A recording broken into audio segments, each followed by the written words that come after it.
ఒకటో అధ్యాయం 1 నుంచి 3 వచనాల వరకు చదువుదాం. ప్రకటన గ్రంథం 1వ అధ్యాయం 1 నుంచి 3 వచనాలు. యేసుక్రీస్తు తన దాసులకు కనపరచుటకు దేవుడు ఆయనకు అనుగ్రహించిన ప్రత్యక్షత.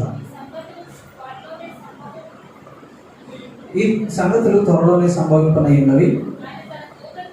ఆయన తన దూత ద్వారా వర్తమానము పంపి తన దాసుడైన యోహానుకు వాటిని సూచించాడు. అతడు దేవుని వాక్యమును గూర్చి, యేసుక్రీస్తు సాక్ష్యమును గూర్చి తాను చూచినంత మట్టుకు సాక్ష్యం ఇచ్చాడు. సమయం సమీపించినది గనుక ఈ ప్రవచన వాక్యములు చదువువాడును వాటిని విని ఇందులో రాయబడిన సంగతులను గైకొను వారును ధన్యులు అన్న మాట చూస్తూ ఉన్నాం. సో ప్రకటన గ్రంథాన్ని మనం ప్రారంభించుకుంటున్నాం. వాస్తవానికి మనం లాస్ట్ వీక్ నేను చెప్పాను, పోయినసారి మనం 14వ తారీఖున కలిసినప్పుడు నెక్స్ట్ వీక్ నుంచి మనం ప్రకటన గ్రంథం స్టార్ట్ చేసుకుందాం అని అనుకున్నాం. ఎందుకు ప్రకటన గ్రంథం అప్పుడు స్టార్ట్ చేయలేదు అంటే కనుక మనం అందరం కలిసి లేము కాబట్టి లైవ్లో ఉండి ప్రతి వచనాన్ని చదువుతూ వీలైనంత వరకు దానికి సంబంధించిన పిక్చర్ కూడా మనం చూస్తూ వెళ్తే చాలా స్పష్టంగా మనకు అర్థమవుతుందని ఈరోజు ప్రారంభించడం జరిగింది. ఒకవేళ మనకు పరిస్థితులు అనుకూలించక నెక్స్ట్ వీక్ మనకు జరగలేదు అని అనుకోండి, ప్రకటన గ్రంథాన్ని నేను చెప్పను, వేరొక యోహాను సువార్తను మనం చదువుతున్నాం, దాన్ని ధ్యానం చేస్తాం. మనం అందరం ఇక్కడ కూర్చున్నప్పుడు మాత్రం ప్రకటన గ్రంథాన్ని ధ్యానం చేస్తాం. సో ప్రకటన గ్రంథం అని అనగానే 2 ఫీలింగ్స్ ఒకసారి మన లోపల నుంచి బయటకు వస్తాయి. 1 ఉత్సుకత, 2 భయం. ఈ 2 మిక్స్డ్ ఫీలింగ్స్. అంటే నా లోపల తెలియని ఒక ఉత్సుకత ఉంటుంది, తెలుసుకోవాలన్న ఆతురత ఉంటుంది. రెండవది అమ్మో అన్న భయం కూడా నా లోపల ఖచ్చితంగా ప్రకటన గ్రంథం ధ్యానం చేస్తున్నప్పుడు ఉన్నట్లుగా అనిపిస్తుంది. ఇది ప్రతి వ్యక్తి జీవితంలో మిక్స్డ్ ఫీలింగ్స్ ఖచ్చితంగా ఉంటాయి. అయితే ప్రకటన గ్రంథాన్ని మనం చదువుతున్నప్పుడు దాని సందర్భాన్ని, దాని ఉద్దేశాలను స్పష్టంగా మన మనసులో ఉంచుకొని చదవాలి ప్రకటన గ్రంథాన్ని. ఆ మాటకు వస్తే బైబిల్ గ్రంథంలో ఉన్న ప్రతి పుస్తకాన్ని చదివేటప్పుడు దాని ఉద్దేశాన్ని, దాని సందర్భాలను జాగ్రత్తగా అర్థం చేసుకుంటూ మనము చదవాలి అన్న విషయాల్లో మీరు జ్ఞాపకం చేసుకోవాలి. ప్రభు పేరట నేను మీకు తెలియచేస్తా ఉన్నాను. ఎంత భయం కలిగినా ఖచ్చితంగా ప్రకటన గ్రంథం చదవాల్సిందే. ఉత్సుకత ఉంది కాబట్టి దాని గురించి తెలుసుకోకుండా ఏమాత్రము ఉండలేము. అయితే ప్రకటన గ్రంథాన్ని చదువుతున్నప్పుడు చాలా సందర్భాల్లో మనకి ఏమీ అర్థం కానట్లుగానే ఉంటాయి. ఎందుకు అర్థం కానట్లుగా ఉంటాయంటే కనుక ఇందులో వాడిన భాషా శైలిని మనం చూడటానికి ప్రయత్నం చేస్తే కనుక, ఇందులో ఉన్న విషయాన్ని మనం చదవడానికి ప్రయత్నం చేస్తే చాలా సందర్భాల్లో ఫిగరేటివ్ లాంగ్వేజ్, అంటే ఒక వస్తువును లేకపోతే ఒక జంతువును ఒక పదార్థాన్ని చూపించి దాన్ని ఇంకొక దాంతో పోలుస్తూ మాట్లాడటానికి ప్రయత్నం చేస్తున్నట్లుగా లేఖనాల్లో మనం చూస్తాం. అంటే ఒక విషయాన్ని డైరెక్ట్గా ఎంత మాత్రం చెప్పలా ప్రకటన గ్రంథంలో. ఆ విషయాన్ని చెప్పడానికి ఆయన ఏదో ఒక విషయాన్ని ఉదాహరణగా తీసుకొని మాట్లాడుతూ ఉంటారు.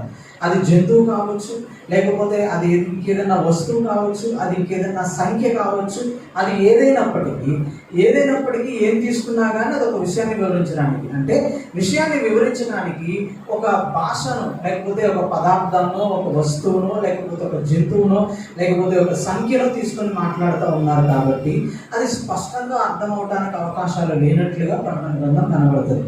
సో కాబట్టి ప్రకటన గ్రంథాన్ని చదువుదామని అనుకుంటాం, తీస్తాము, చదవలేక ఆగిపోతాం, అర్థం కాక ఆగిపోతున్న పరిస్థితులు ఉంటాయి. అఫ్కోర్స్ అందులో సందేహం ఏమి ఉండలేకపోవచ్చు, కానీ చాలా క్షుణ్ణంగా, చాలా జాగ్రత్తగా దాని ఉద్దేశాన్ని, దాని సందర్భాలను మనం తెలుసుకొని చదవడానికి ప్రయత్నం చేస్తే చాలా వరకు అర్థమయ్యే అవకాశాలు అయితే ప్రకటన గ్రంథంలో ఉన్నాయి. అలాగని చెప్పి అంత ఈజీగా అర్థమైపోతుంది అని అంటే నేనేమి ఈజీగా అర్థమైపోతుందని చెప్పడానికి ఏమీ లేదు. కానీ అర్థం కాకుండా ఉండే గ్రంథం అయితే ప్రకటన గ్రంథం కానే కాదు. కారణం ఏంటంటే పరిశుద్ధాత్మ దేవుడు బైబిల్ గ్రంథంలో ఒక గ్రంథాన్ని పొందుపరిచారు అని అంటే కనుక అది మనకు అర్థం కావటానికే కానీ అర్థం కాకుండా ఉండటానికైతే ఎంత మాత్రము కాదు అన్న విషయాన్ని మనం స్పష్టంగా అర్థం చేసుకోవాలి. సో ప్రకటన గ్రంథం మనకు ఖచ్చితంగా అర్థమయ్యే భాషనే, అర్థమయ్యే విధంగానే దేవుడు అందులో పొందుపరిచాడు అన్న విషయాన్ని స్పష్టంగా అర్థం చేసుకోవాలి. సో ఇందులో చాలా ప్రాముఖ్యంగా మీకు ఒక విషయాన్ని చెప్పిన తర్వాత వాక్య భాగంలోకి నేను వెళ్తాను. మనం చదివితే కనుక 7 అనే సంఖ్య ఈ ప్రకటన గ్రంథంలో బాగా కనబడుతుంది. సుమారుగా 54 సార్లు ఉంటుంది ఈ 7 అనే సంఖ్య ప్రకటన గ్రంథంలో. 7 అనే సంఖ్య ప్రకటన గ్రంథంలో ఉంది కాబట్టి 7 అనే సంఖ్య క్రైస్తవులకు అచ్చొచ్చే సంఖ్య అని అనుకోవద్దు. కారణం ఏంటంటే దేవుడు సంఖ్యాశాస్త్రాన్ని బోధించే దేవుడు కాదు. మనటప్పుడు ఎందుకు 7 అనే సంఖ్యని అన్నిసార్లు ఎందుకు వాడాడు అని అంటే కనుక 7 అనే సంఖ్య యూదుల దృష్టిలో పరిపూర్ణతకు గుర్తుగా ఉంది. అది యూదులకు.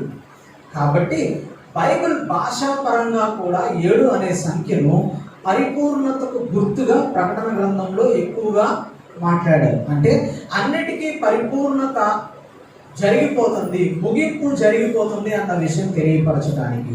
2 7 అనే సంఖ్య పరిపూర్ణతను జ్ఞాపకం చేస్తూ ఇంకా ఇది కంప్లీట్ అన్న విషయాన్ని తెలియపరచడానికి 7 అనే సంఖ్య ఎక్కువగా వాడబడింది. అంతేగాని 7 అనే సంఖ్య మంచిదని మాత్రం మీరేమీ తీసుకోవద్దు. అది యూదుల సంఖ్య. ఇంకా చెప్పాలని అంటే కనుక ప్రకటన గ్రంథం ప్రవచనాల గ్రంథం, ప్రవచన నెరవేర్పుల గ్రంథం. ప్రవచనాలన్నీ ఎవరి కోసం ఉన్నాయని మనం చదువుతూ వచ్చాము అని అంటే కనుక బైబిల్ గ్రంథంలోనికి వెళ్ళి కొన్ని వచనాలు చదివితే రోమీయులకు రాసిన పత్రిక 9వ అధ్యాయము 4వ వచనం చూద్దాం. రోమీయులకు రాసిన పత్రిక, వీరు ఇశ్రాయేలీయులు దత్తపుత్రత్వము, మహిమయు, నిబంధనలను, ధర్మశాస్త్ర ప్రధానమును, అర్చనాచారాదులను, వాగ్దానములను. వాగ్దానాలన్నీ వాస్తవానికి ఎవరికి చేయబడినాయి? ఇశ్రాయేలీయులకు. ప్రవచనాలన్నీ ఎవరికి చేయబడినాయి? ఇశ్రాయేలీయులకు చేయబడినాయి. ఇది ప్రవచన నెరవేర్పుల గ్రంథము అని అంటే కనుక ఈ ప్రవచన నెరవేర్పులన్నీ యేసుక్రీస్తు జీవితంలో, యేసుక్రీస్తు రాకడల గురించి, ఇవన్నీ ఎవరి జీవితంలో నెరవేర్చబడుతున్నవన్న విషయాలు స్పష్టంగా అర్థం కావాలి. ఇశ్రాయేలీయులకు. అర్థమవుతుందండి?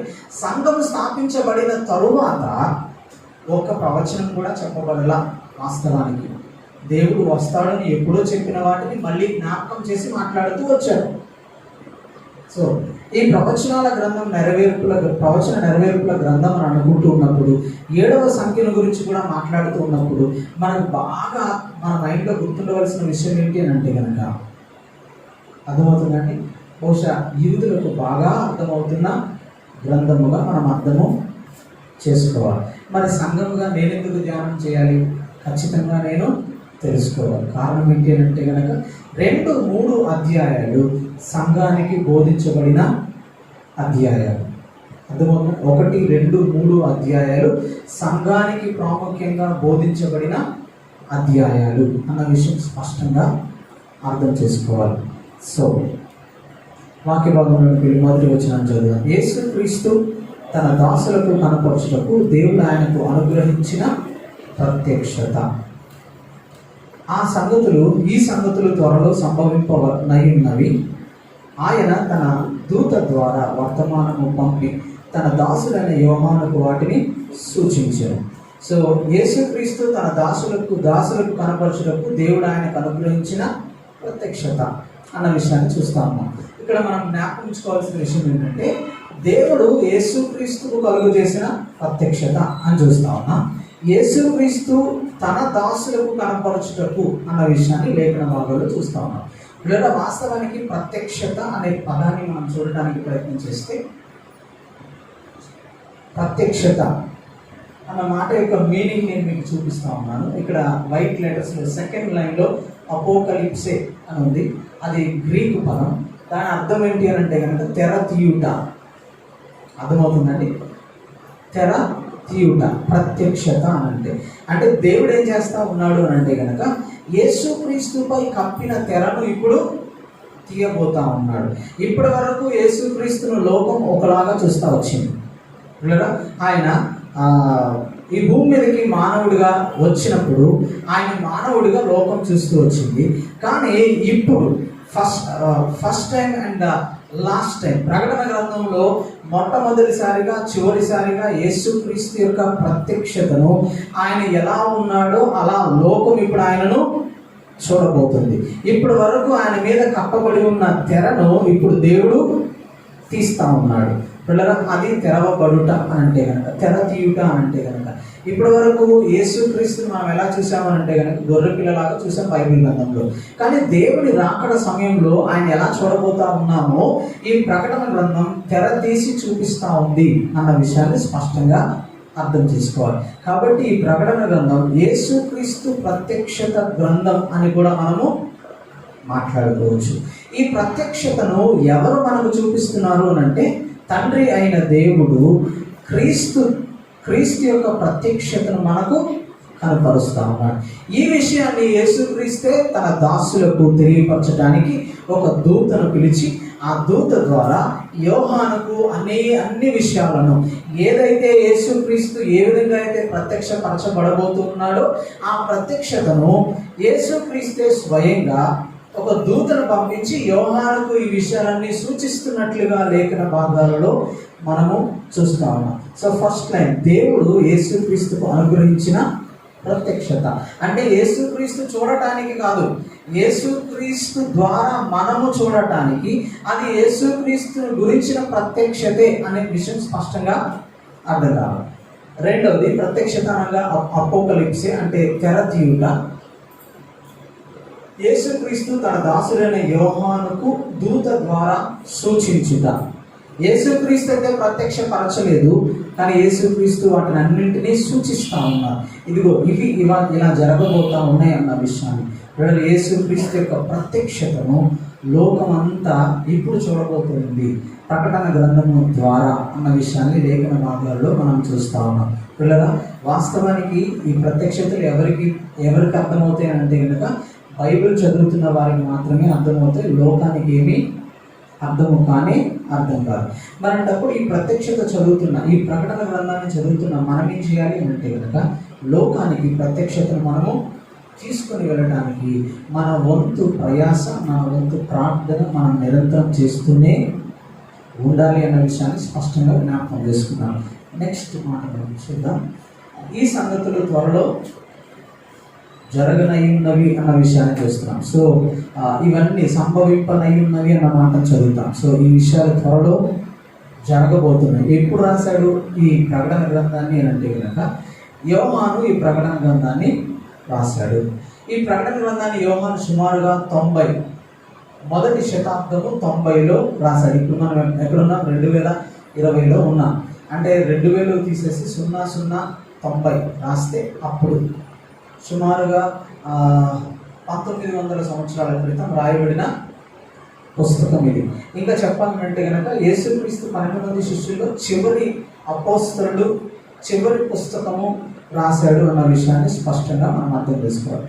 దేవుడు ఈ విషయాన్ని యోహానుకి ఎందుకు ఇచ్చాడు అనడానికి రీజన్స్ ఏమీ చెప్పబడలేదు కానీ వాక్యంలో.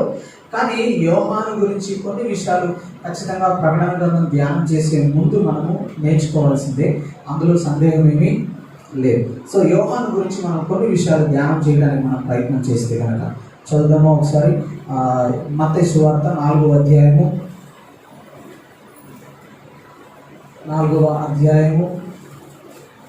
21వ వచనం. ఆయన అక్కడ నుండి వెళ్ళి జబదయి కుమారుడైన యాకోబు, యోహాను అనే 2 సహోదరులను బాగు చేసుకొని చుండగా చూచి వారిని పిలిచాను. విడిచిపెట్టి ఆయన వెంబడి వచ్చింది అన్న మాట చూస్తున్నాం. యేసుక్రీస్తు జబదయి కుమారులైన యోహాను యాకోబుని పిలిచినట్లుగా లేఖన భాగంలో మనం చూస్తా ఉన్నాం. పిల్లల వాళ్ళిద్దరూ వారు చేపలు పడతా ఉన్నారు సముద్ర తీరంలో. పేతురు ఆంధ్రేయులతో పాటు వీళ్ళు కూడా చేపలు పట్టేవాళ్ళు. దేవుడు వాళ్ళని పిలవగానే మొత్తం సమస్తాన్ని విడిచిపెట్టేశారు, వలలన్నీ విడిచిపెట్టేశారు, తండ్రిని విడిచిపెట్టేశారు, దేవుణ్ణి వెంబడించినట్లుగా లేఖన భాగాలలో మనం చూస్తా ఉన్నాం. తరువాత వచనాన్ని మనం చదవడానికి ప్రయత్నం చేస్తే కనుక పిల్లరా,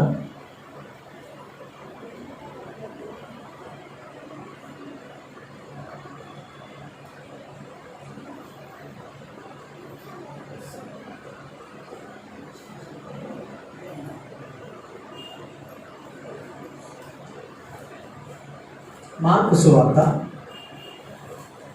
క్షమించాలి, అపోస్తుల కార్యములు, క్షమించాలి, మత్తయి సువార్త 27వ అధ్యాయం, మత్తయి సువార్త 27వ అధ్యాయం 56వ వచనం.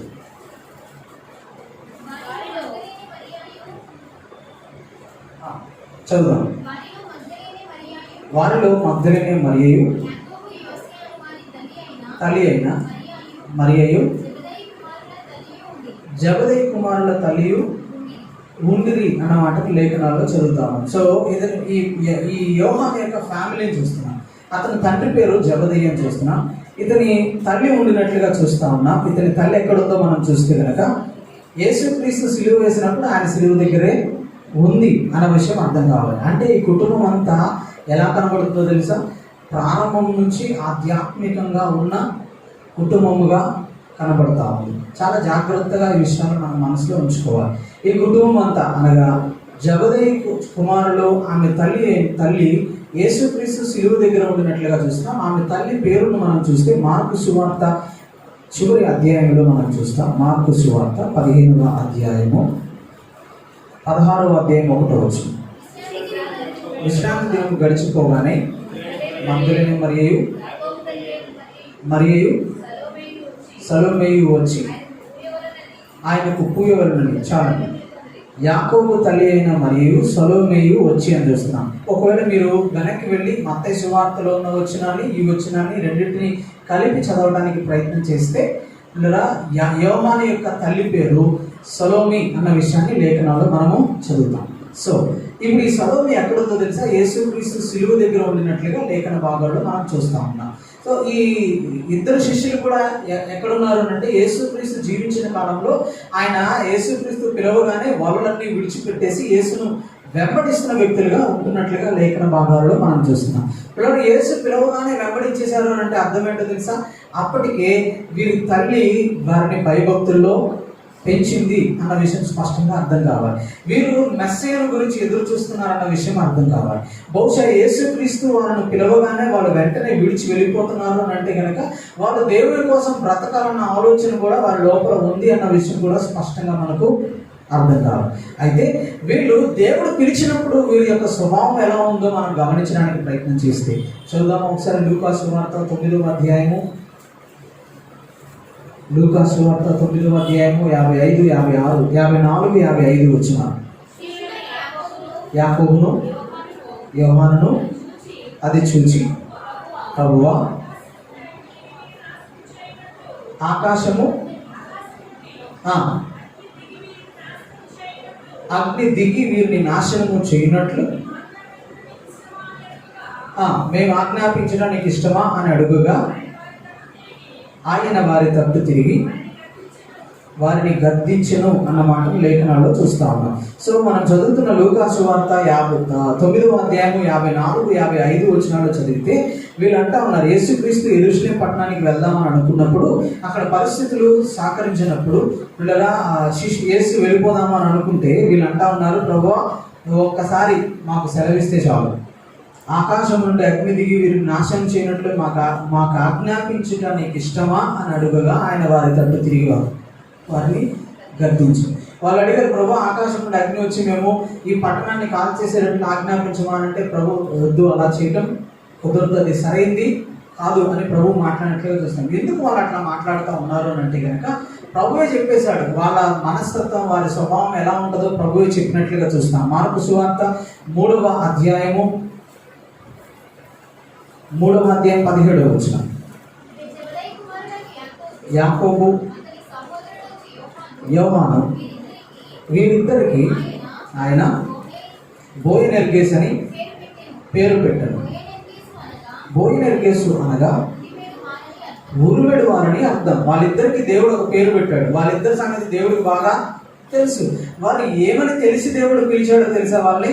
వీళ్ళు ఉరువెడి స్వభావం కలిగిన వారిని తెలిసి కూడా దేవుడు వారిని పిలిచాడు. పిల్లల దేవుడు మనల్ని ఎన్నుకుంటున్నప్పుడు, దేవుడు మనల్ని పిలుస్తున్నప్పుడు, దేవుడు లోకం నుంచి మనం ప్రత్యేకిస్తున్నప్పుడు మనలో మంచిని చూసే పిలవాలి. ఆయన తన నీతిని బట్టే మనలను పిలిచాడు. కానీ ఇంకా మనం చాలామంది ఏమనుకుంటామో తెలుసా? నేను పరిశుద్ధతలో చాలా గొప్ప, లేకపోతే నేను మంచి తలాంతులు కలిగిన వ్యక్తిని అని మనం అనుకుంటూ ఉన్నామేమో పిల్లరా. ఇప్పుడు అనుకుంటే పొరపాటు పిల్లరా. దేవుడు మనల్ని ఎప్పుడు ప్రేమించాడో తెలుసా? ఇవన్నీ ఉన్నప్పుడు కాదు ప్రేమించింది, అసలు ఆయన్నే ద్వేషిస్తున్నప్పుడు, ఆయనకు దూరంగా బ్రతుకుతున్నప్పుడు, ఏ మంచి మనలో లేనప్పుడు, ఇదిగో బోయనెర్గేసు అని దేవుడు వాళ్ళిద్దరిని పిలిచిన తర్వాత వీళ్ళిద్దరికి పేరు పెట్టాడు. మీరు ఉరిమిడి స్వభావం కలిగిన వారు కాబట్టి మీ ఇద్దరిని నేను బోయనెర్గేస్ అని మీకు పేరు పెడుతున్నానని పిలిచాడు. ఈ పేరు ఎప్పుడు పెట్టాడు అంటే కనుక వారిని పిలిచిన తర్వాత పెట్టాడు ఈ పేరు. పిల్లలు, దేవుడు మనలో ఉన్న మంచితనమో గొప్పతనమో తలాంతులను చూసి మనల్ని పిల్లరా పిలిచిన దేవుడు మనం ఎలా ఉన్నామో అలాగే పిలిచాడు. కానీ మన నుంచి ఆయన ఏం ఎక్స్పెక్ట్ చేస్తున్నాడో తెలుసా? మనము ఆయన స్వభావంలోనికి మారాలని దేవుడు మన నుంచి ఆశిస్తూ ఉన్నాడు అన్నది స్పష్టంగా ఈ ఉదయకాలం మనం అర్థం చేసుకోవాలి. సో దేవుడు వారికి ఏం పెట్టాడు? బోయనెర్గేసు, ఊరిమిడి స్వభావం. ఊరికినే వాళ్ళు గొడవ చేస్తారు, ఊరికినే కోపం వచ్చేస్తుంది, ఊరికినే ఏదైనా చేసేసేస్తారు. అలాంటి మనస్తత్వం కలిగిన వాళ్ళు. అందుకే ఎప్పుడు చూసినా పేతురు మాట్లాడతాడు యేసుక్రీస్తు. కానీ ఇక్కడ ఎవరు మాట్లాడు? లూకా సువార్త 9వ అధ్యాయంలో చూస్తున్నప్పుడు వీళ్ళిద్దరు మాట్లాడి ఏమన్నారు తెలుసా? ప్రభు, ఒక్కసారి మాకు ఆజ్ఞ ఇస్తే మేము ఆకాశం నుండి అగ్ని తెచ్చి ఈ పట్టణాన్ని మొత్తాన్ని నాశనం చేస్తాం. దేవుడు అది కుదరదు అని చెప్పినట్లుగా లేఖన భాగాల్లో మనం చూస్తాం. ఇప్పుడు ఈ జబదయి కుమారుల తల్లి యేసుక్రీస్తుని ఒక ప్రశ్న అడిగింది. ఏమని అడిగిందో తెలుసా? అయ్యా, ఒకవేళ నీకు ఇష్టమైతే నా ఈ ఇద్దరు కుమారుల్ని నీ పరలోక రాజ్యంలో నువ్వు వెళ్ళిన తర్వాత ఒకరిని కుడివైపున ఇంకొకరిని ఎడవైపున పెట్టుకుంటావా అని అడిగింది. అంటే తన తల్లికి ఉన్న ఆలోచన ఏంటో తెలుసా పిల్లరా? ఎప్పుడు పరలోక సంబంధమైన విషయాల గురించి ఆలోచించేది. ఇదే విషయాన్ని మార్కు సువార్తలో చదివితే ఏముంటుందో తెలుసా? మార్కు సువార్తలో తల్లి అడిగినట్టు రాయబడలేదు, కానీ వీళ్ళే దేవుని అడిగినట్లుగా రాయబడినట్లుగా లేఖనాల్లో మనం చూస్తాం. అంటే పిల్లరా, ఒకే విషయాన్ని వీళ్ళిద్దరూ కలిగి ఉన్నారు. అంటే తన తల్లి పరలోక సంబంధమైన విషయాల గురించి ఆలోచించే వ్యక్తిగా ఉంది. బోయనెర్గేసు అనబడుతున్న వీరు కూడా భూ సంబంధమైన విషయాల గురించి ఏం ఆలోచించాలా, వీరు కూడా పరలోక సంబంధమైన విషయాల గురించే ఇప్పుడు ఆలోచన కలిగి ఉన్నారు. తల్లి ఏ ప్రశ్న అయితే అడిగిందో కుమారులు కూడా అదే ఆలోచన కలిగి ఉన్నారని పరిశుద్ధాత్మ దేవుడు బైబిల్ గ్రంథంలో పొందుపరిచాడు అన్న విషయాన్ని స్పష్టంగా ఈ ఉదయకాలం మనము అర్థం చేసుకొని ప్రభు పేరిట నేను మీకు తెలియజేస్తాను. పిల్లల సంగమా, ఇది యోహాను యొక్క పరిచయం గురించి నేను మీతో చెప్పాలనుకుంటాను. యోహాను ఎలాంటి వాడు అని అంటే కనుక ఆధ్యాత్మిక జీవితం ప్రారంభించినప్పుడు ఎలా ఉన్నాడో ఈ ప్రకటన గ్రంథం రాస్తున్నప్పుడు కూడా అలాగే ఉన్నాడు. ప్రకటన గ్రంథాన్ని ఎప్పుడు రాశాడో మనం ఆలోచిస్తే సుమారుగా 90లో అని చూసాం. అప్పటికి యోహాను వయసు ఎంత ఉండుంటుంది అని అనుకుంటే కనుక పిల్లరా, సుమారు యోహాను వయసు కూడా సుమారుగా అంతే ఉంది అన్న విషయాన్ని మనం అర్థం చేసుకోవాలి. ఒకవేళ ఉంటే 85 నుంచి 90 వరకు ఉంటాయి. యేసుక్రీస్తు యోహాను పిలిచినప్పుడు ఒకవేళ యోహాను వయసు 20 సంవత్సరాలు అని అనుకుంటే కనుక యేసుక్రీస్తుతో 2.5 సంవత్సరాలు నడిచారు. యేసుక్రీస్తు 30లో చనిపోయారు. ఇప్పుడు ఇది 90లో రాస్తున్నాడు అనుకుంటే 60 సంవత్సరాల తర్వాత రాస్తున్నాడు. అప్పుడు 20 సంవత్సరాలు అని అనుకుంటే కనుక 20 + 60 + 2 అంటే 85 సంవత్సరాలు సుమారుగా యోహానుకు వచ్చినాయి. పిల్లరా, యేసుక్రీస్తు యోహానుని వలలు విడిచి వచ్చేయమన్నప్పుడు ఎంత ఫాస్ట్గా ఉన్నాడో, ఆధ్యాత్మికంగా ఎంత పర్ఫెక్ట్గా ఉన్నాడో, ముసలోడు అయిపోయిన తర్వాత కూడా ఆధ్యాత్మికంగా అంతే స్ట్రాంగ్గా ఉన్నాడు. ఇందుకు ఈ గ్రంథాన్ని ఎక్కడ రాస్తున్నాడు అంటే కనుక పద్మాసు ద్వీపంలో ఉండి రాస్తా ఉన్నాడు. పద్మాసు ద్వీపము ఎలాంటి ద్వీపము అని అంటే అప్పటి కాలంలో రోమీలు పరిపాలన చేస్తూ ఉండేవారు.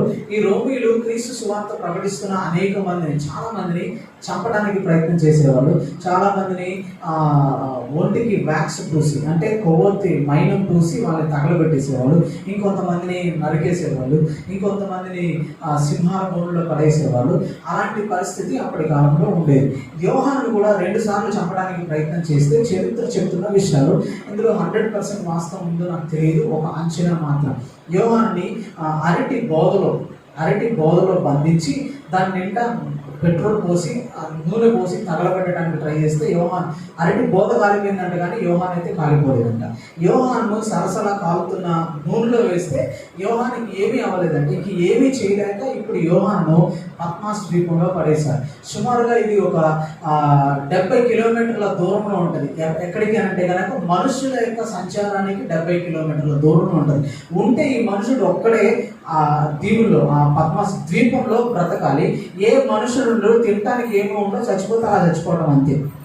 ఇంకా ఏమీ చేయలేని స్థితిలో యోహాను అక్కడ పడేశారు. అంటే 85-90 సంవత్సరాల వయసులో కూడా యోహాను దేవుని కోసం అంతే బ్రతుకుతూ ఉన్నాడు. చాలా సందర్భాల్లో మనం ఏమనుకుంటామో తెలుసా, ఆధ్యాత్మిక జీవితాన్ని ప్రారంభించినప్పుడు చాలా బాగుంటుంది, కానీ ముసలి అయిపోతున్న కొద్ది మా లోపల నుంచి ఏం బయటకు వస్తుందో తెలుసా. జనరల్గా అందరూ మాట్లాడుకుంటారు కదా, వయసు పెరుగుతున్న కొద్దీ ఛాదస్తం పెరుగుతుందని. కానీ భక్తి విషయానికి వస్తే యోహాను జీవితంలో ఆధ్యాత్మికతే బయటకు వస్తున్నట్లుగా లేఖన భాగాల్లో చూస్తాము. ముసలివాడు అయిపోతున్నా కానీ పిల్లరా దేవుని కొరకు చంపబడటానికైనా సిద్ధపడినట్లుగానే లేఖన భాగాల్లో మనము చూస్తా ఉన్నాం. ఇప్పుడు యోహాను యొక్క సహోదరుడిని యాకోబు గురించి మనం ఆలోచిస్తే అపోస్తలుల కార్యం 12వ అధ్యాయం 1వ వచనం చదువు, 2వ వచనం చదువు. అపోస్తలుల కార్యములు 12వ అధ్యాయము 2వ వచనం. యోహాను సహోదరుడైన యాకోబును ఖడ్గముతో చంపించెను తెలుసుకొని. చాలా లేఖన భాగంలో చదివితే అపోస్తలుల కార్యం 12వ అధ్యాయం 1వ వచనంలో యాకోబును ఖడ్గముతో చంపించేస్తారు. పిల్లల తన తల్లి అడిగింది, ప్రభువా పరలోకంలో కుడివైపు ఒకడు ఎడమవైపు ఒకడు ఉంటామని అడిగింది. వీళ్ళిద్దరు కూడా దేవుని అడిగారు, ప్రభువా మేము కుడివైపు ఒకడు ఎక్కడ ఎడమవైపు ఒకడు ఉంటామని అన్నారు. పిల్లల బైబిల్ చరిత్రలోకి వెళ్ళి చూస్తే మొట్టమొదట చనిపోయిన అపోస్తలుడు ఎవరు అని అంటే కనుక 12 మంది శిష్యుల్లో కావచ్చు, లేకపోతే భూమి మీద ఉన్న శిష్యుల్లో కావచ్చు, మొట్టమొదట హతసాక్షి అయిన 12 మంది శిష్యుల్లో ఉన్న వ్యక్తి ఎవరు అని మనం ఆలోచన చేయడానికి ప్రయత్నం చేస్తే ఇలా యాకోబు అన్న విషయం స్పష్టంగా మనకు అర్థం కావాలి. అంటే 12 మంది శిష్యుల్లో ఫస్ట్ చంపబడింది వీళ్ళిద్దరిలో ఒకడు, లాస్ట్ చనిపోయింది ఎవరు? వీళ్ళిద్దరిలో ఒకడే. సో బహుశా పరలోకంలో కుడివైపు ఎడమవైపు కూర్చుంటారో లేదో తెలియదు, కానీ వీళ్ళలో ఉన్న 12 మంది శిష్యులు అయితే ఒక మార్క్ క్రియేట్ చేయగలిగారు. ఎలాంటి మార్క్ అని అంటే ముందు చనిపోయారు, మళ్ళీ తిరిగి లాస్ట్ చనిపోయారు. అది వీళ్ళిద్దరిలోనే ఉన్నారు. ఉంటే దేవుని కొరకు ముందుంటారు, లేదా చివరి వరకు మిగలగలిగే వ్యక్తులుగా అయినా వీళ్ళు ఉంటారు. వీరి స్వభావం ఎలాంటిది అని అంటే కనుక ఒలిబడి స్వభావం. కానీ ఒకవేళ యోహాను యొక్క పిక్చర్స్ని మనం చూడటానికి ప్రయత్నం చేస్తే చిత్రకారులందరూ యోహాను యొక్క పిక్చర్ని ఒక స్త్రీ ముఖం లాగా గీయడానికి ప్రయత్నం చేశారంట. అంటే యోహాను ఎప్పుడు ఎక్కడ ఉండటానికి ప్రయత్నం చేసేవాడు? యోహాను సువార్తలో చదివితే ఆయన రొమ్మున ఆనుకున్న శిష్యుడు అన్న మాట చూస్తాం. ఎప్పుడు యోహాను యేసుక్రీస్తుకు ఎడమవైపున ఉండి ఆయన రొమ్మున ఆనుకుని ఉండేవాడు యోహాను. ఈ యోహాను ఎంతగా మెల్ట్ అయిపోయాడు అని అంటే కనుక పిల్లరా, యేసుక్రీస్తు ప్రేమనంతటినీ తన లోపల నింపుకున్న వ్యక్తిగా, యేసుక్రీస్తు హృదయ స్పందనలు ఎరిగిన వ్యక్తిగా, యేసుక్రీస్తు బ్రతికి ఉన్న కాలంలోనూ బ్రతికాడు. రెండవది, యేసుక్రీస్తు మరణించిన తరువాత కూడా యోహాను అలాగే బ్రతికాడు అని చరిత్రలోను బైబిల్ గ్రంథంలోను చిత్రకారులు కూడా యోహాను పోర్ట్రేట్ అంటే చూపించడానికి ప్రయత్నం చేశారు అన్న విషయాన్ని స్పష్టంగా మనం అర్థం చేసుకోవాలి. బోయనర్గేసులు ఏమైపోయారో తెలుసా? చచ్చిపోయారు. ఏ విషయంలో? ఉరుమిడి స్వభావంలో బోయనర్గేసులు చనిపోయారు. క్రీస్తు పరిచయం అయిన తరువాత నిదానంగా ఆ స్వభావం వారిలో పోయింది. ఇప్పుడు వారు దేన్ని మాత్రమే ప్రకటిస్తున్నారో తెలుసా? దేవుని ప్రేమను మాత్రమే ప్రకటించే వ్యక్తులుగా ఉన్నారు. యోహాను 5 పుస్తకాలు రాసినట్లుగా చూస్తాం. యోహాను సువార్త, యోహాను 1, 2, 3 పత్రికలు, ప్రకటన గ్రంథం. పిల్లలు ఇవన్నీ ఎప్పుడు రాశాడు అని అంటే కనుక ఇదిగో ఈ పద్మాసు ద్వీపంలో ఉన్నప్పుడు ఇవన్నీ రాసినట్లుగా మనం అర్థం చేసుకోవాలి. యోహాను క్రీస్తు యొక్క ప్రేమను లోకానికి చూపించడానికి ప్రయత్నం చేసినట్లుగా లేఖన భాగాల్లో మనం చూస్తాం. పిల్లల కారణం ఏంటి అని అంటే కనుక యోహాను ఆయన హృదయానికి సమీపంగా ఉన్న వ్యక్తి, ఆయన ప్రేమను చూసిన వ్యక్తి, ఆయన ప్రేమను నింపుకున్న వ్యక్తిగా మనం అర్థం చేసుకోవాలి. ఇంకా 11 మంది శిష్యుల్లో ఒకరు ఇస్కరియోతు యూదా అయితే, 12 మంది శిష్యుల్లో ఒకరు ఇస్కరియోతు యూదా అయితే, మిగతా 10 మంది చెదిరిపోయినట్లుగా లేఖన భాగాల్లో చూస్తాం. ఈ ఒక్కడైన యోహాను యేసుక్రీస్తు సిలువ దగ్గర ఉండినట్లుగా లేఖన భాగాల్లో మనము చూస్తాం. పిల్లల దేవుడు అన్ని ప్రత్యక్షతలు ఈ యోహానుకు చూపించినట్లుగా లేఖన భాగాల్లో మనము చూస్తాం. పిల్లగా గమనించడానికి మనం ప్రయత్నం చేస్తే ఈ యోహాను యాకోబులు ప్రత్యేకంగా యోహాను గురించి మనం మాట్లాడుకుంటే ఎంత గొప్ప వ్యక్తి. ఈరోజు ఒక క్వశ్చన్ ఏంటి అని అంటే కనుక, ప్రకటన గ్రంథాన్ని ధ్యానం చేస్తున్నాం మనము. పిల్లరా, మన ఆధ్యాత్మిక జీవితం ప్రారంభించినప్పుడు ఎలా ఉన్నాం, ఇప్పుడు ఎలా ఉన్నాం? పిల్లలు ప్రారంభించినప్పుడు ముసలోడు అయిపోయినప్పుడు కూడా యోహాను దేవుని కొరకు అలాగే ఉన్నాడు. ఇంకా చెప్పాలంటే కనుక ఆధ్యాత్మికంగా ఎదిగిన వ్యక్తిగానే ఉన్నాడు అన్న విషయం అర్థం చేసుకోవాలి. సో వయసుతో సంబంధం లేదు ఆధ్యాత్మికత. ఇది రోజు రోజు మన జీవితంలో పెరిగేదిగా ఉండాలన్న విషయాన్ని స్పష్టంగా అర్థం చేసుకోవాలి. ఎంతమందికి నిజంగా దేవుని కొరకు మనము బ్రతకగలుగుతూ ఉన్నాం? ఇలా దేవుడు ఒక వ్యక్తిని ఎన్నుకున్నాడు, తన ప్రత్యక్షతను లోకానికి చూపించడానికి. ఆ వ్యక్తి యోహాను అన్న విషయాన్ని చూస్తాం. ఆయన గుండె, దేవుని యొక్క గుండె స్పందన ఎరిగినవాడు, ఆయన హృదయానికి దగ్గరగా ఉండినవాడు, ఆయన సిలువ దగ్గర ఉండినవాడు అన్న విషయం మనం అర్థం చేసుకోవాలి. ఒకవేళ నేను దేవునికి క్లోజ్గా ఉంటే, మనము దేవునికి ఆయన సిలువ దగ్గర ఉండడానికి ఇష్టపడితే, ఆయన హృదయ స్పందనను గ్రహించడానికి ఇష్టపడిన వ్యక్తులుగా మనం ఉండడానికి ప్రయత్నం చేస్తే, పిల్లల దేవుడు మనతో ఎప్పుడు తన ప్రత్యక్షతను కనపరిచే దేవుడు అన్న విషయాన్ని స్పష్టంగా అర్థం చేసుకోవాలన్న విషయాన్ని నేను మీకు చెప్పాలనుకుంటాను. ఇప్పుడు యోహాను 90 సంవత్సరాల వయసులో కూడా దేవుని కొరకు మరణించడానికి, ఇంకనూ దేవుని కొరకు బ్రతకటానికి తను తాను అప్పగించుకున్న వ్యక్తిగా లేఖన భాగాల్లో మనము చూస్తాము. మనం ఎంతమందికి నిజంగా దేవుని కొరకు అలా మన ఆధ్యాత్మిక జీవితాన్ని దేవునిలో కొనసాగించడానికి ఇష్టపడే వ్యక్తులుగా ఉంటున్నాము అన్న విషయాన్ని ఖచ్చితంగా ఈరోజు మనము ప్రశ్నించుకోవాలని ప్రభు పేరిట నేను మీకు తెలియజేస్తున్నాను. 2-3 వచనాలు చూసుకుని ముగించుకున్నాను. 2వ వచనం, అతడు దేవుని వాక్యం గురించి 2 విషయాల గురించి సాక్ష్యం ఇచ్చాడు. 1 దేవుని వాక్యం గురించి, 2 యేసుక్రీస్తు సాక్ష్యమును గురించి చూచినంత మట్టుకు. ఒకవేళ యోహాను యేసుక్రీస్తును చూశాడు అని అనుకుంటే, ఒకవేళ మనం యోహాను యేసుక్రీస్తును చూశాడు అని అనుకుంటే, భూమి మీద చూసిన వాళ్ళందరిలోకి ప్రత్యేకమైన ప్రత్యక్షత యోహానుకు కలిగింది అని మనం స్పష్టంగా మాట్లాడుకోవచ్చు. ఆ యోహాను దేవుని వాక్యమును గురించి, యేసుక్రీస్తు సాక్ష్యమును గురించి చూచినంత మట్టుకు ఈ ప్రకటన గ్రంథంలో సాక్ష్యం ఇస్తున్నట్లుగా లేఖన భాగాలలో మనము చూస్తూ ఉన్నాం. ఇంకా మాట్లాడుకోవాలంటే ఈ యోహాను యేసుక్రీస్తును చాలా దగ్గరగా చూశాడు.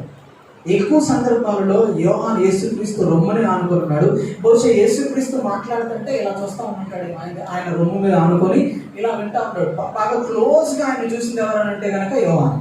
ఇప్పుడు యోహాను, ఇదే యోహాను ఇప్పుడు యేసుక్రీస్తును తెర తీయబడుట చూస్తూ ఉన్నాడు.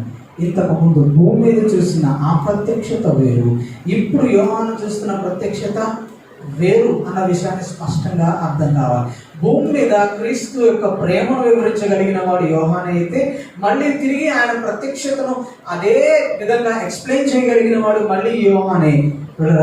యోహాను యేసు గురించి సాక్ష్యము ఇస్తున్నట్లుగా చూస్తాము. 3వ వచనాన్ని చదివింది, సమయము సమీపించినది కనుక ఈ ప్రవచన వాక్యములు చదువువాడును వాటిని విని ఇందులో రాయబడిన సంగతులను గైకొను వారును ధన్యులు.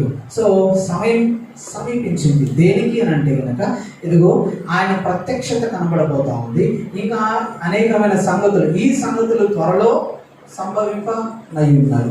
ఆయన ఏదైతే ప్రత్యక్షపరిచాడో, క్రీస్తు యోహానుకు ఏ విషయాలైతే ప్రత్యక్షతను గురించి బోధిస్తూ వచ్చాడో ఆ విషయాలన్నీ త్వరలో సంభవింపబోతా ఉన్నాయి. కాబట్టి వాటికి సమయము సమీపించింది కనుక ఈ ప్రవచన వాక్యములు చదువువాడు వాటిని విని ఇందులో వ్రాయబడిన సంగతులను గైకొను వారును దానిలో 3 విషయాలు చూస్తున్నాం. 1 చదవాలి, 2 వినాలి, 3 వ్రాయబడిన వాటిని గైకొనాలి. అప్పుడు మనము ధన్యులము అన్న విషయాన్ని లేఖనాల్లో మనం చూస్తూ ఉన్నాం. తెలిసినంత మాత్రాన, అంటే చదివినంత మాత్రాన ఉపయోగమేమీ లేదు, విన్నంత మాత్రాన ఉపయోగమేమీ లేదు, గైకొన్నంత మాత్రాన ఉపయోగమేమి లేదు. ఈ 3 ఖచ్చితంగా జరగాలి. 1 వింటే సరిపోదు, తెలుసుకుంటే లేకపోతే చదివితే సరిపోదు. చదవాలి, వినాలి, గైకొనాలి. ఇవన్నీ జరిగిన వాడు, ఇవన్నీ తన జీవితంలో అనుభవించిన వాడు ధన్యులు అని చూస్తాము. చాలా సందర్భాల్లో మన వాక్యాన్ని చదవడానికి మాత్రమే పరిమితం అయిపోతున్నాం. చాలా సందర్భాల్లో వాక్యం వినడానికి మాత్రమే పరిమితం అయిపోతున్నారు కొంతమంది. ఇంకొన్ని సందర్భాల్లో పిల్లల వాక్యం వింటున్నాం, గ్రహిస్తున్నాం అని అనుకుంటున్నారు, కానీ ఆ పరిస్థితుల్లో లేరు. పిల్లలు, ఈ మూడు ఏ వ్యక్తి జీవితంలో అయితే జరుగుతాయో ఆ వ్యక్తి జీవితం ధన్యము అన్న విషయాన్ని లేఖనాల్లో స్పష్టంగా చదువుతూ ఉన్నాం. పిల్లలు, అసలు వాక్యం ఎంతమంది చదువుతున్నారు? 2, వాక్యం ఎంతమంది వింటున్నారు?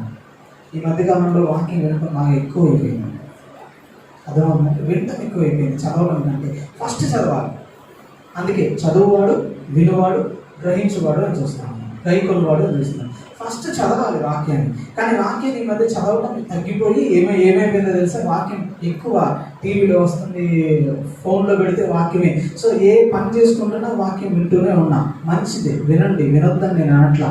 కానీ ముందు చదవాలి కదా. మొదటి ప్రాధాన్యత దేనికి ఇవ్వాలి? వాక్యం చదవడానికి ఇవ్వాలి, అప్పుడు వినడానికి ప్రాధాన్యత ఇవ్వాలి.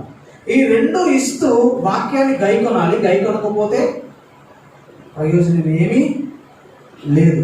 పిల్లరా, చాలామంది సెకండ్ స్టేజ్ వరకే ఉండిపోతున్నారు, థర్డ్ స్టేజ్ ఉండట్లేదు. కానీ బోయనెర్గేసుల జీవితం థర్డ్ స్టేజ్లోకి వచ్చింది. అందుకే దేవుడు వారికి పెట్టిన పేరు పూర్తిగా మారిపోయింది. వీళ్ళిద్దరు బోయనెర్గేస్ అని ఎవరైనా రాసేటప్పుడు, యోహాను చిత్రాన్ని గీసేటప్పుడు గురుబడి స్వభావం కలిగిన వాడు ఎలా ఉంటాడు అని అంటే కనుక వాళ్ళ ఫేస్ అలాగే పోర్ట్రేట్ చేయొచ్చు కదా, అలాగే గీయొచ్చు కదా. మరి యోహాను ముఖ చిత్రాన్ని ఎందుకు ఆడపిల్లలాగా సున్నితత్వంతో ఉన్న ముఖంలాగా ఎలా గీశారు, ఎందుకు గీశారు అని అంటే కనుక లోకం కనిపెట్టింది. యోహాను పూర్తిగా మారిపోయాడు.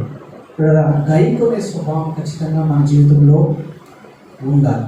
సో ఈ ప్రకటన గ్రంథాన్ని నెక్స్ట్ వీక్ నుంచి మనం ఒక్కొక్కటిగా ధ్యానం చేసుకుంటూ వెళ్తాం. లేదా దయచేసి చివరికి ఒక మాట నేను చెప్తాను. ప్రకటన గ్రంథం చదువుతున్నాం కదా, ఫస్ట్ మనం మాట్లాడుకున్నాం. ఏం మాట్లాడుకున్నాం? ఇది చదివేటప్పుడు 2 ఫీలింగ్స్ ఉంటాయి. 1 ఉత్సుకత, 2 భయం. సో అయితే ప్రకటన గ్రంథాన్ని చదివేటప్పుడు మనకు భయం ఉండకూడదు. అర్థమవుతుందండి? భయము ఉండకూడదు. కారణం ఏంటి అని అంటే కనుక సంఘం ఎత్తబడుతుంది. ప్రకటన గ్రంథంలో జరుగుతున్న భయంకరమైన తెగుళ్ళు సంభవించే సమయంలో సంఘం అయితే భూమి మీద ఉండదు. సంఘం అప్పటికి ఎత్తబడుతుంది. కాబట్టి ధైర్యంగా ప్రకటన గ్రంథాన్ని చదవాలి. అలాగని చెప్పి చదువుతున్నప్పుడు భయం కలగదా? ఖచ్చితంగా భయం వస్తుంది. అయితే నేను విశ్వాసిని అయితే ప్రభువా, నువ్వు ఎంత గొప్పవాడు, నన్ను దీనిలోంచి తప్పించావు, కాబట్టి నేను నీ కొరకే బ్రతుకుతా అన్న సెన్స్ ఖచ్చితంగా కలుగుతుంది. లేదు, నాకు ఇంకా భయమే ఉంది, వామ్మో అన్నాము అని అంటే సంథింగ్ రాంగ్. నేను ఆధ్యాత్మిక జీవితంలో నా రక్షణ గురించి నిశ్చయత నాకు లేదు, లేక ప్రస్తుతం నా జీవితం సరిగా దేవునిలో లేదు. ఇందులో ఎవరికి చెప్పనవసరం లేదు, ఎవరికి వాళ్ళకి ఖచ్చితంగా తెలిసిపోతుంది. సో కళ్ళు మూసుకొని మోకరించి ప్రభు సన్నిధిలో ప్రభుకు అప్పగించుకుంటూ చిన్న ప్రార్థన.